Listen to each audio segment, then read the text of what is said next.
जब बैंक लाखों करोड़ों का कर्ज माफ कर देते हैं और फिर कहते हैं कि हमने तो राइट ऑफ किया है, ये वो वाली एंट्री है, तो फिर भला यदि कांग्रेस ने 90 करोड़ के कर्ज को राइट ऑफ कर दिया तो क्या गलत हो गया? इसमें अपराध कहां है? आज की तारीख में मोदी जी की पसंदीदा एजेंसी यानी कि प्रवर्तन निदेशालय से यह सवाल भरी अदालत में पूछा गया और भरी अदालत में जब यह सवाल पूछा गया तो फिर मोदी जी की एजेंसी दरअसल फंसती हुई नजर आई। यह मामला राहुल सोनिया को आरोपी नंबर 1 और आरोपी नंबर 2 बनाने का था, यानी कि नेशनल हेराल्ड का मामला। नमस्कार, मैं स्वप्निल, आप द न्यूज लॉन्चर देख रहे हैं। यह वक्त है 11 बजे का, यानी आपकी और हमारी मुलाकात का 11th आवर का। और 11th आवर में आज एक बार फिर बात नेशनल हेराल्ड की, और ऐसा इसलिए क्योंकि वो तारीख आज आ ही गई जिस तारीख का इंतजार था 21 मई के बाद से, यानी कि वो तारीख जब नियमित रूप से 2 जुलाई से लेकर 8 जुलाई तक नेशनल हेराल्ड मामले की सुनवाई होगी। यह सुनवाई स्पेशल जज विशाल गोखले की अदालत में चल रही है। अब आज की तारीख में क्या हुआ, जस्टिस विशाल ने क्या सवाल पूछे, एक एक करके उस तरफ आएंगे। लेकिन उससे पहले जरा आपको एक छोटी सी डिटेल हम दे देना चाहते हैं। सबसे पहले आपकी स्क्रीन पर दरअसल ये जो पूरा मामला है, ये मामला है क्या, इसको बारीकी से समझ लीजिए। एसवी राजू ने बताया कि एजीएल के निदेशक ने कांग्रेस पार्टी को एक पत्र भेजा था जिसमें लिखा था कि एजीएल कर्ज चुकाने में सक्षम नहीं है क्योंकि अखबार का प्रकाशन बंद हो चुका है और उनके पास आय का कोई नियमित साधन नहीं है।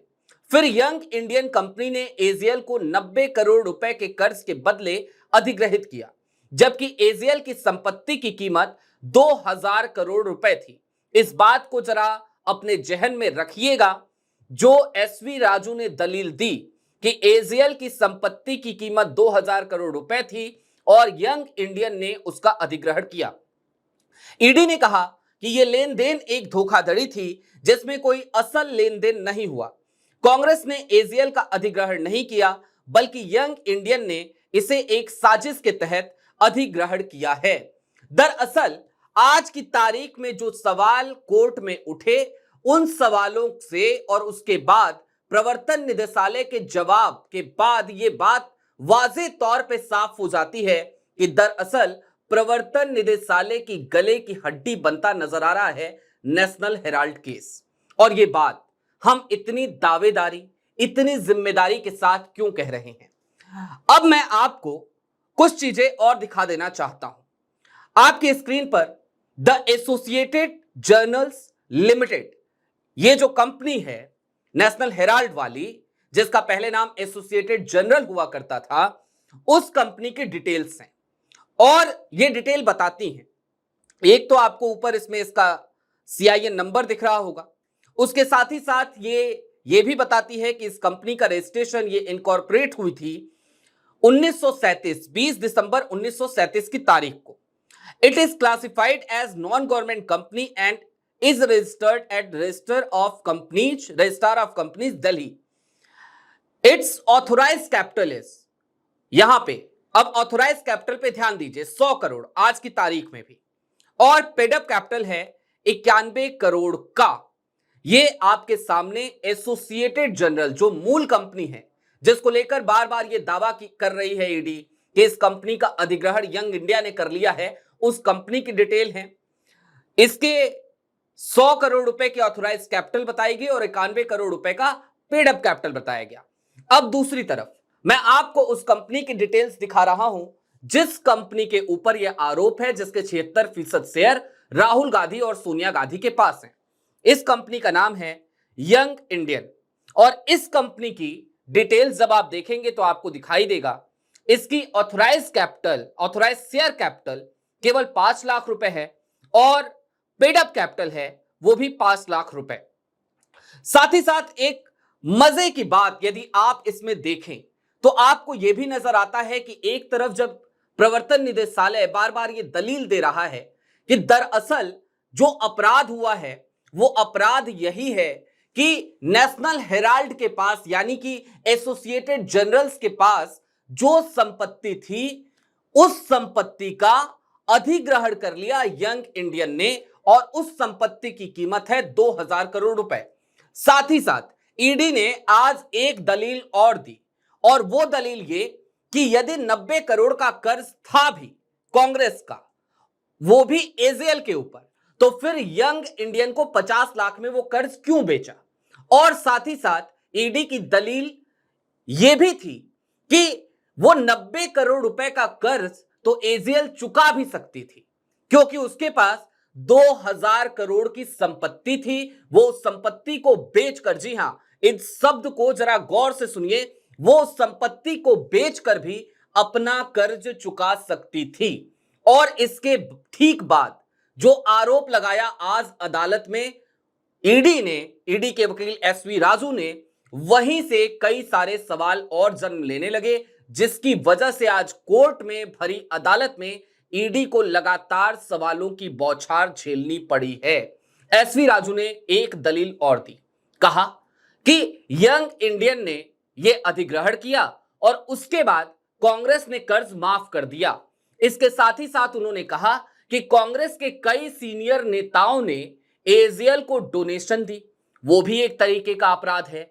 कई सीनियर नेताओं ने अग्रिम किराए के तौर पर धनराशि दी, वो भी एक अपराध है। और एसवी राजू यही नहीं रुके, उन्होंने ये भी कहा कि दरअसल नेशनल हेराल्ड को विज्ञापन दिलवाया गया और यह विज्ञापन भी एक अपराध है। और यहीं पर दरअसल जस्टिस विशाल की सवालों की बौछार शुरू हुई और उसमें जो सबसे पहला और सबसे महत्वपूर्ण सवाल था वो ये था कि ठीक है, आप ये कह रहे हैं कि यहां अपराध हुआ है, लेकिन जरा हमें एक बात बता दीजिए, कर्ज का माफ हो जाना अपराध कैसे हो सकता है। और जब जस्टिस विशाल ने यह सवाल पूछा तो उन्होंने एक बात और जोड़ी, उन्होंने कहा कि एक बात बताइए, तमाम बैंक्स वो भी तो आखिरकार कर्ज माफ करते हैं, राइट ऑफ कर देते हैं, तो फिर भला यदि कांग्रेस ने अपना कर्ज राइट ऑफ कर दिया तो क्या दिक्कत हो गई।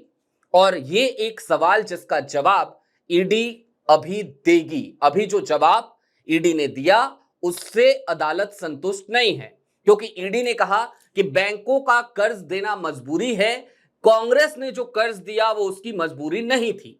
लेकिन यहां पर कांग्रेस ने जो कर्ज दिया, जरा उसके पीछे की वजह को अब जान लीजिए। कांग्रेस ने आखिरकार एसोसिएटेड जर्नल को कर्ज क्यों दिया था, वो भी उस वक्त पे जिस वक्त पे एसोसिएटेड जर्नल की माली हालत काफी खराब चल रही थी। ईडी अदालत में बार बार यह भी आरोप लगा रही है कि कांग्रेस ने जानबूझकर यह कर्ज दिया ताकि 2000 करोड़ की संपत्तियों पर कब्जा किया जा सके। लेकिन कांग्रेस ने कर्ज जब दिया, माली हालत खराब चल रही थी, यह बात ठीक है, लेकिन कर्ज दिया क्यों। 1937 में इस अखबार की स्थापना हुई थी। पंडित जवाहरलाल नेहरू ने इस अखबार की नींव रखी थी। देश भर के बहुत सारे लोग थे, बहुत सारे स्वतंत्रता सेनानी थे जो इस अखबार के मैनेजमेंट से, इसके बोर्ड से उस वक्त पे जुड़े हुए थे। यह अखबार एक हथियार के तौर पर काम करता था देश की अंग्रेजी सत्ता के खिलाफ और देश के लोगों को जगाने का काम किया करता था। नेशनल हेराल्ड अंग्रेजी का अखबार था और हिंदी में एक अखबार और छपा करता था, उसका नाम था नवजीवन। यहीं से एजेएल की शुरुआत हुई थी। एजेएल वहां से लेकर 2008 के साल तक आते आते लगातार कई मुश्किलों का सामना करने लगा था। उसके पास संपत्तियां तो जरूर थी, लेकिन संसाधन खत्म होने लगे थे। उसके पास यह स्थिति नहीं बची थी कि वो अखबार का संचालन लगातार कर सके। ऐसे में उसके ऊपर कर्ज का बोझ, देनदारियों का बोझ भी बढ़ता जा रहा था। उसी वक्त पे कांग्रेस सामने आती है, क्योंकि कांग्रेस का एक तरीके से ख्वाब था कि पंडित जवाहरलाल नेहरू द्वारा शुरू किए गए अखबार को जिंदा रखा जाए। और यही कारण था कि कांग्रेस ने एजेएल को उस समय 90 करोड़ रुपए की धनराशि कर्ज के तौर पर दी। उसके बाद से लगातार कांग्रेस ने इस बात का भी ध्यान रखा कि एजीएल को विज्ञापन मिलते रहें, इस बात का भी ध्यान रखा कि उसे समय समय पर डोनेशन मिलता रहे। अब कांग्रेस से क्या हम इस बात की उम्मीद करेंगे कि वो एजीएल को यानी कि नेशनल हेराल्ड को और नवजीवन को विज्ञापन और चंदे ना देकर, बल्कि वो चंदे देती आरएसएस के मुखपत्र ऑर्गेनाइजर को, पांचजन्य को? जवाब है नहीं। जाहिर सी बात है, कांग्रेस ने जो किया वो अपने उस अखबार को जिंदा रखने के लिए किया जिसकी शुरुआत सन 1937 में हुई थी। इसके बाद एक वक्त ऐसा आया जब एजीएल की तरफ से एक चिट्ठी लिखी गई और इस चिट्ठी में सीधे तौर पे यह कह दिया गया कि देखिए 90 करोड़ का कर्ज है हमारे ऊपर कांग्रेस का, लेकिन आज की तारीख में हम वो कर्ज चुकाने में सक्षम नहीं हैं। एजीएल ने जब ये पत्र लिखा उसके बाद भी लगातार 2-3 सालों तक कोई भी किसी भी तरीके का एक्शन कांग्रेस ने नहीं लिया। कांग्रेस ने बाद में एक कंपनी बनाई, यंग इंडियन कंपनी। इस कंपनी की डिटेल्स में जाइएगा तो आपको पता चलेगा कि ये कॉमर्शियल एक्टिविटीज के लिए ही बनाई गई थी और इस कंपनी के जरिए दरअसल कॉमर्शियल एड्स के लिए कंपनी बनाई गई। और उस कंपनी के जरिए क्या किया गया? सिर्फ और सिर्फ ये कि यंग इंडियन कंपनी ने एजीएल के कर्ज को 50 लाख रुपए में अपने ऊपर ले लिया। कांग्रेस ने उस कर्ज को राइट ऑफ कर दिया और इसके बाद जो एजीएल की संपत्तियां थी वो आज भी एजीएल की संपत्तियां हैं।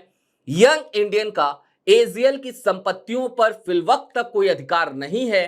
और सबसे ज्यादा मजे की बात यह है कि मैंने आपको इसीलिए ऑथराइज कैपिटल और पेडअप कैपिटल, यंग इंडियन और साथ ही साथ एजीएल दोनों के इसलिए दिखा दिए ताकि आप समझ सकें कि एजीएल से कोई लाभ यंग इंडियन ने लिया है कि नहीं लिया है। कुल मिलाकर 2 जुलाई से 8 जुलाई तक चलने वाली अदालत की यह कार्रवाई बहुत सारी तस्वीरों को साफ करेगी और निश्चित तौर पर नेशनल हेराल्ड का यह केस जो लंबे समय तक लगातार चला आ रहा है, जिस केस को समय समय पर हवा दी जाती है, जिस केस में 50 घंटे के आसपास राहुल गांधी और तकरीबन 15 घंटे के आसपास सोनिया गांधी और बाकी नेताओं से पूछताछ की जा चुकी है, उस केस में अब ये मानकर चलिए कि आने वाले 8 जुलाई की तारीख तक बहुत कुछ बदलता हुआ नजर आएगा। फिलवक्त अभी के लिए दीजिए इजाजत। कल फिर मिलेंगे इसी वक्त द न्यूज लॉन्चर पर। कार्यक्रम यही होगा 11th आवर। शुक्रिया।